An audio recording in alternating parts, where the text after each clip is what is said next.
Here's an idea. The shape of money determines how quickly it can move, and how quickly money moves determines the pace of life.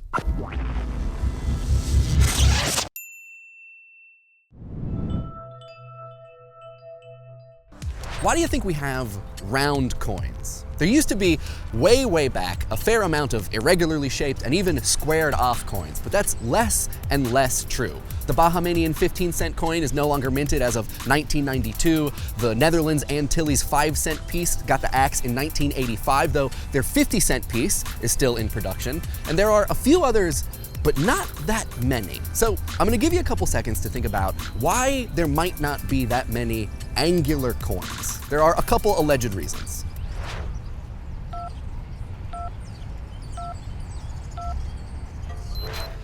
All right, you got some ideas? So first, let's agree that anything can be used as money, as long as a group of people agree that it has value. I have my bottle caps just in case the apocalypse hits tomorrow.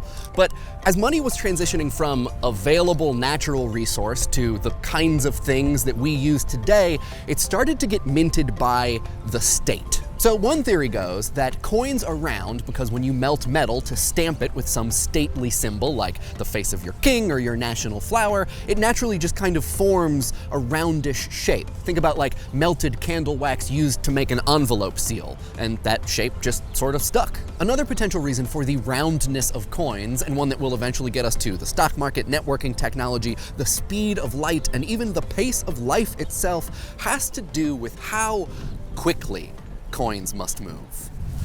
If monetary exchange only ever happened in real time between small groups of humans, our coins and our bills could be basically whatever shape our heart desired. But as it happens in our marketplace-based economy with banks and businesses and transactions galore, money has to move around a lot. It has to be sorted, collected, counted, and transported, ideally efficiently and often automatically.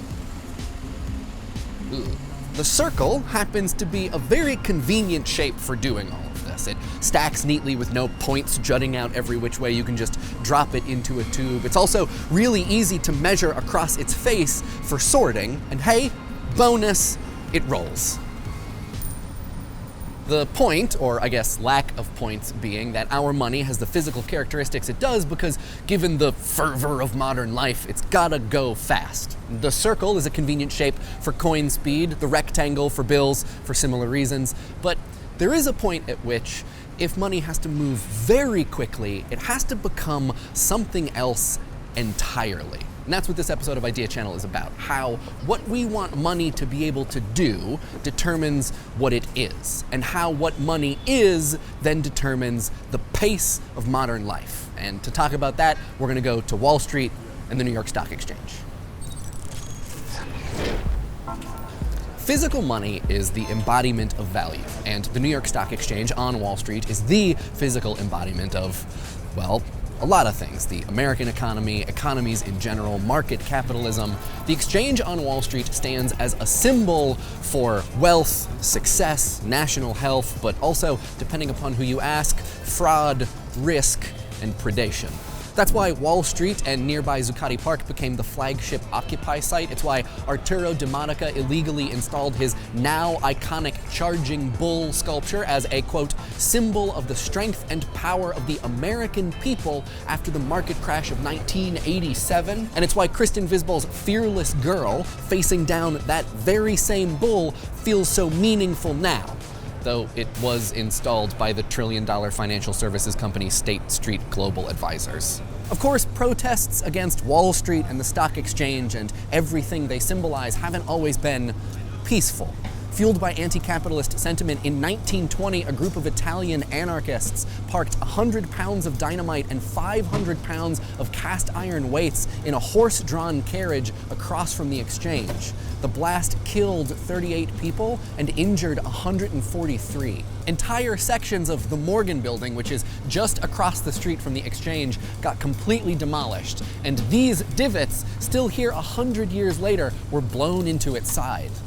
Wall Street generally, and the exchange specifically, are iconic of capitalism, markets, their effects, both good and bad. But the icon irony is that, much in the way hotcakes no longer sell like hotcakes, the home of the exchange no longer houses the exchange. It's not here. It's here, a 40-minute drive away in beautiful Secaucus, New Jersey, at the Equinix NY4 data center. The image you may have of an exchange floor littered with traders is, by this point, a pretty dated one. There's remarkably little activity that happens at the exchange, and in general, not that much is handled by humans anymore. A lot of it is done by computers. And to be clear, the New York Stock Exchange also has its own data center in Mahwah, New Jersey, one that we've heard is impossible to film, so we didn't try, but it also has a presence here at NY4. For a good reason.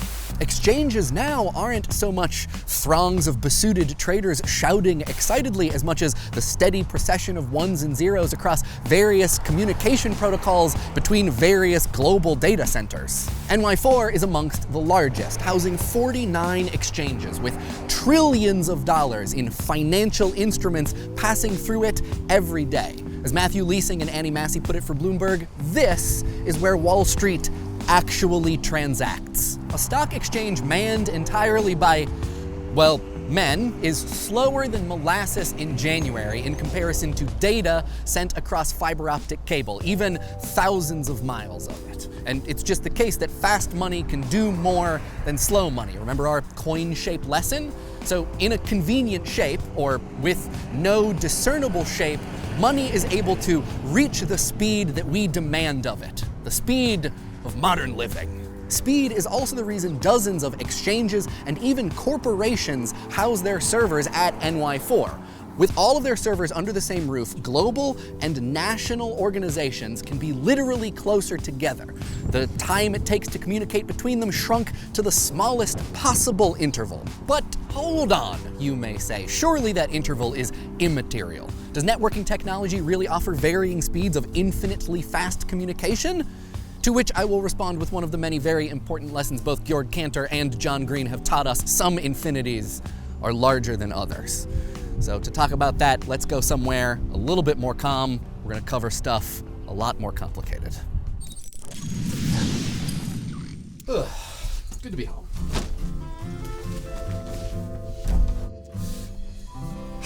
Now, it is true that network infrastructure can transfer bits of information between two endpoints in the blink of an eye. But it's also true that with the right materials and protocols and so on, that same network can transfer things at a range of speeds faster than the blink of an eye, speeds literally beyond human perception. And one of the things that determines this speed is physical distance. This explains all of the corps/exchanges that live at NY4. If they're real close, they can shuttle info back and forth at lightning speeds. The New York Stock Exchange, CBOE, the NASDAQ, ICAP, and other various alphabet soup-sounding organizations can all be on the same page almost instantly. This is important because imagine the New York Stock Exchange posts some stock at some new higher price, and there's a lag between that post and the CBOE picking it up. And if that's the case, some enterprising trader, or really their computer, if it's quick enough, can do something very tricky. They can see the new high price in New York, and before the updated price info arrives in Chicago, buy it at the old low price. And after waiting literal milliseconds, they can then sell it at the now updated high price for a guaranteed profit. All because they were less than the blink of an eye faster than the exchanges communicating between one another. It's buy low, sell high, at lightning speeds. Now, fair, the amount that tricky trader makes on that one trade may be peanuts, literally cents per trade. So they do it hundreds, thousands, hundreds of thousands of times. The monetary amounts are small, but the profit's guaranteed. So you use a computer to do it at scale, faster, more frequently, and with more confidence than any human trader ever could. Such is the premise of high-frequency trading, which, depending upon who you ask, accounts for anywhere from 10 to 60% of all stock trade volume on a given day. An enterprising gentleman by the name of Daniel Spivey in 2008 even secretly laid his own network cables from Chicago to New York with the shortest, most direct run of the fastest fiber optics in order to sell exceptionally high-priced access. And since then, it's increasingly become the name of the stock game, making a profit by chasing the literal speed of light. Thanks to the co-location of many exchanges in places like NY4, it's become harder to race updates between them, so high-frequency traders have moved on to other methods, many of which are far too complicated to get into here. One interesting tactic involves co-location themselves, high-frequency traders competing with each other within the same data center for a server location with a shorter cable run, literally physically closer to the target of its communication in the hope of making millions from milliseconds. Many people think this process should be regulated, as it complicates and could even eventually spell the end of stock trading for individuals, people without expertise in algorithms, network technology, or the capital required to invest in something like co-location. Many others see it as a natural progression of market economics. In the way coins had to get round, exchanges must become increasingly automated so as to move at the speed we seemingly require of them to profit. But we may ask, at what cost do we reach that speed? And this brings us back to Wall Street. It may seem natural that coins are round, and it may seem natural that as economies become increasingly complex, global, and interconnected, their operations become increasingly fast and abstract. But are those things actually natural? Philosopher Georg Simmel links the pace of money to the pace of life itself. He links the shrinking and rounding out of coins, as well as the availability of smaller bills, to the decreased circulation time of those things, and therefore the number of daily transactions carried out, and therefore the pace of life itself. Wherever money becomes the general center of interest, he wrote, the relative speed of its circulation must immediately increase the general pace of life. When money stands still, it is no longer money, he said. Though the speed demanded of them may have shifted the materiality of these financial instruments to something no longer resembling money as such, that same speed may, by Simmel's proclamation, make them the most money to have ever moneyed. The progression from round coins to high-frequency trading might feel like a natural one, but it's not. It was deliberately designed, developed, and deployed. What money, and its now countless forms, traffics in is a kind of infinite malleability. High-frequency trading tactics, like the derivatives that led to the subprime mortgage crisis, benefit greatly from and operate significantly upon a secrecy and inscrutability. How do we feel then about all of these things in relationship to our pace of life? In a lot of ways, Wall Street is a symbol for old money, an old economy with physical instruments operated upon by human hands. New money is still operated upon by humans, but at a remove, both from people and Wall Street itself, and at decidedly inhuman speeds. Simmel says that money determines the pace of life, but it's also true that humans determine the shape and therefore the pace of money. Through our actions, our designs, our need for speed, we've shrunk our money, rounded it out, and like a meteor entering the Earth's atmosphere, burned it up into ephemera, allowed it to shed its solid form so that we can move it around at light speeds. Not so that it can be reliably tracked, counted, and transported, but in a lot of ways, so that it can't be. What do y'all think? Is there a relationship between the pace of money and the pace of life? And if so, how do the current operations of the stock exchange fit into that? Let us know in the comments, and I'll respond to some of them in next week's comment response video. In this week's comment response video, we talk about your thoughts regarding Terrace House and metaculture, and if Morgan lets me, we'll do a couple comments from our April Fool's episode. If you want to watch that one, you can wait for the end card to show up or find a link in the description. Next week's episode is about the video game Everything by David O'Reilly. If you haven't played that, search it out. It's only out on PS4 right now, but it will be out on PC and I think Xbox in not too long.